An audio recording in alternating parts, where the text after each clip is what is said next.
Hello നമസ്കാരം. അപ്പോൾ എല്ലാവർക്കും എൻ്റെ പുതിയൊരു വീഡിയോയിലേക്ക് സ്വാഗതം. ഞാനിന്നൊരു കുക്കിംഗ് വീഡിയോ ആയിട്ടാണ് കേട്ടോ വന്നിരിക്കുന്നത്. അപ്പോൾ ഞാനിന്ന് ഉണ്ടാക്കാൻ പോകുന്നത് കയ്പ്പയ്ക്ക വെച്ചിട്ടാണ്. നമുക്ക് കയ്പ്പയ്ക്കയും കൊണ്ടൊരു മസാലക്കറി ഉണ്ടാക്കാം. അപ്പോൾ അതിന് എന്തൊക്കെയാണ് ആവശ്യമായ സാധനങ്ങളെന്ന് നമുക്ക് നോക്കാം. വലിയ ഉള്ളി, പിന്നെ ഒരു കയ്പ്പയ്ക്ക എടുത്തിട്ടുണ്ട്, ഇത്തിരി ഇഞ്ചി, തക്കാളി, ഒരു ലേശം പുളി വെള്ളത്തിലിട്ടിട്ടുണ്ട്, പിന്നെ ഇതാ ഉപ്പ്, മല്ലിപ്പൊടി, മുളക് പൊടി, ചിക്കൻ മസാല, കാശ്മീരി ചില്ലി, പിന്നെ ഇത്തിരി വെളിച്ചെണ്ണ. ഇത്രയും സാധനമാണ് നമുക്ക് ആവശ്യമായിട്ടുള്ളത്.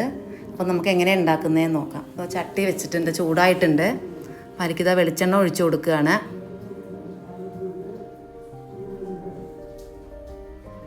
അപ്പോൾ വെളിച്ചെണ്ണ ചൂടായിട്ടുണ്ട്. അപ്പോൾ നമുക്ക് അതിലേക്ക് വലിയ ഉള്ളി ഇട്ട് കൊടുക്കാം.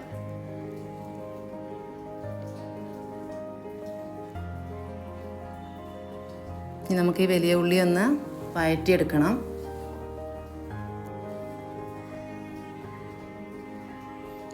അപ്പോൾ അതിലേക്ക് നമ്മൾ നേരത്തെ അരിഞ്ഞു വെച്ചിരുന്ന ഇഞ്ചി ഇട്ട് കൊടുക്കുന്നുണ്ട്.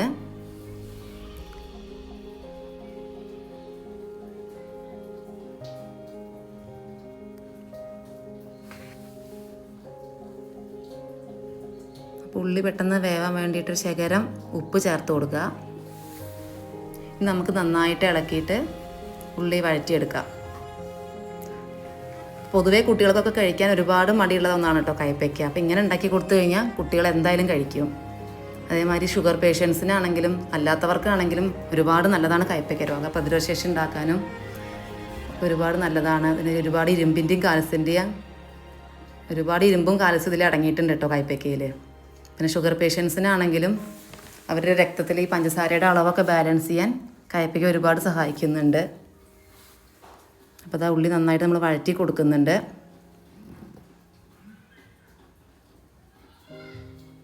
അപ്പോൾ അതാ ഉള്ളി വഴന്ന് വന്നപ്പോൾ നമ്മളതിൽ തക്കാളി ചേർക്കുകയാണ് കേട്ടോ. ഞാൻ അപ്പോൾ ചെറിയ രണ്ട് തക്കാളിയാണ് എടുത്തിരിക്കണത്.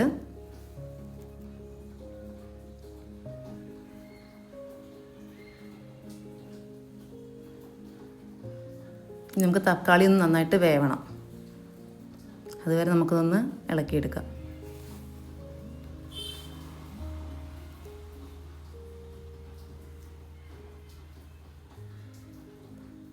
തക്കാളി നിന്ന് വെന്ത് വന്നിട്ടുണ്ട്. ഇനി നമുക്കിതിലേക്ക് മുളക് പൊടി ചേർത്ത് കൊടുത്തു,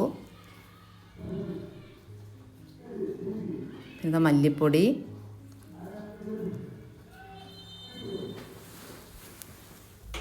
പിന്നെ ചിക്കൻ മസാല, ഒരു നുള്ള് മഞ്ഞൾപ്പൊടി,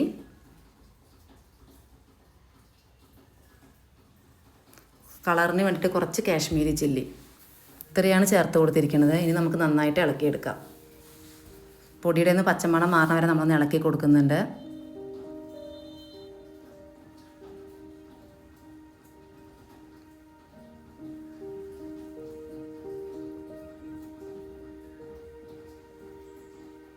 അപ്പോൾ എല്ലാം ഒന്ന് മിക്സ് ആയതിന് ശേഷം നമ്മൾ ഈ കയ്പ്പയ്ക്ക ചേർത്ത് കൊടുക്കുകയാണ് കേട്ടോ.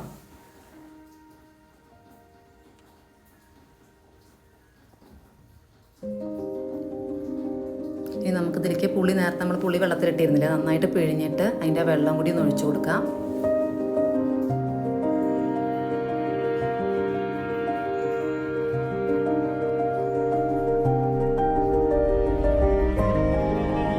നന്നായിട്ട് ഇളക്കിയതിന് ശേഷം നമുക്ക് കയ്പ്പയ്ക്ക വേവാൻ ആവശ്യമായി കുറച്ച് വെള്ളം കൂടി ഒഴിച്ചു കൊടുക്കുന്നുണ്ട്. ഇനി നന്നായിട്ട് മിക്സ് ചെയ്തതിന് ശേഷം നമുക്കൊന്ന് അടച്ചു വയ്ക്കാം.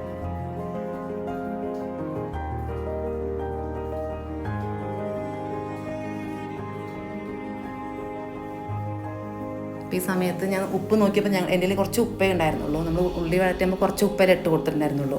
അപ്പോൾ ഉപ്പ് കമ്മിയായപ്പോൾ ഇത്തിരിയും കൂടി ഉപ്പ് ഞാൻ ചേർത്ത് കൊടുക്കുന്നുണ്ട്. നമുക്കിത് അടച്ചു വയ്ക്കാം.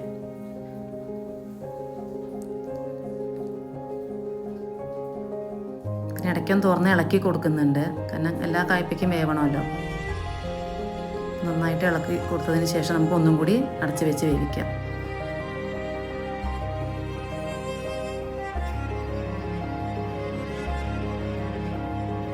അപ്പോൾ ഇതാ നമ്മുടെ കയ്പ്പയ്ക്ക റെഡി ആയിട്ടുണ്ട് കേട്ടോ.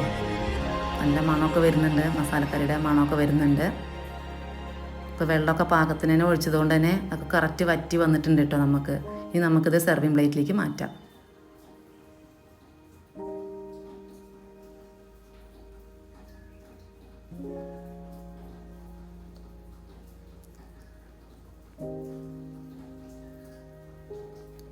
അപ്പോൾ ഇതാണ് നമ്മുടെ കയ്പ്പയ്ക്ക മസാലക്കറി. എല്ലാവരും ഉണ്ടാക്കി നോക്കണം.